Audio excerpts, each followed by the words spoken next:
Hello and welcome back to my Pokémon review series. Today we're talking about episode 9, The Promise We Made That Day, Ho-Ho, the Legend of the Johto region. This episode was good. We're introduced to two characters, Curio and his grandpa.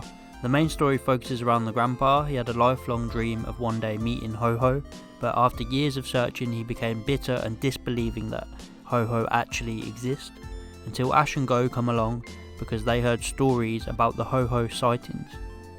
The Ho-Ho sightings were of course fake. It was Curio trying to convince his grandpa that Ho-Ho still exists and not to give up on his dream. I really like the relationship between the two. Curio wanted his grandpa to be happy and to find Ho-Ho and fulfill his lifelong dream. Go caught 3 more Pokemon this episode: Sentret, Mischievous and Startler. All 3 were pretty generic catches. He caught the Startler and Mischievous to stop them from using their illusions, but I felt this scene would have worked so much better if he battled them to catch them just instead of his usual way of catching.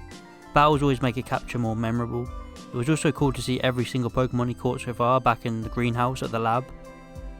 I enjoyed Ash in this episode. We finally got a bit of continuity to another series. The first episode got reanimated in a flashback to the day that Ash met Ho-Ho. This moment, along with Ash capturing Caterpie, is probably the most talked about moments that Ash goes back to, but it was still cool to see. It would have been nice to see Morty or a reference to the bells and the legendary beast like we got in episode 227 for Ho-Ho the Bells Toll, but at least we got this one little reference, which is all we can ask for, and the fans are happy with it. The episode ends with everybody heading towards the bell tower to try and summon Ho-Ho using the Rainbow Wing. While on their way up after they got hit with the illusions from Startler and Mischievous, the grandpa's Hoot Hoot uses Foresight to break through.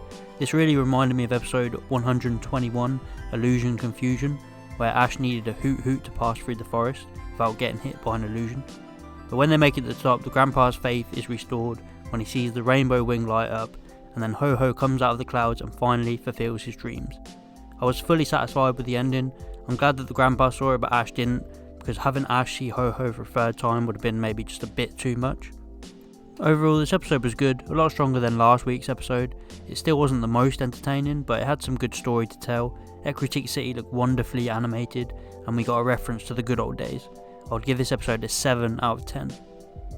I'm really looking forward to next week's episode with the Dragonite appearing on that island and Go and Ash trying to help one evolve, it seems, which is going to be interesting to see if Go catches a Dragonite. But if you did enjoy this week's episode, please like and subscribe. Let me know what you thought about the episode, and I'll see you next time.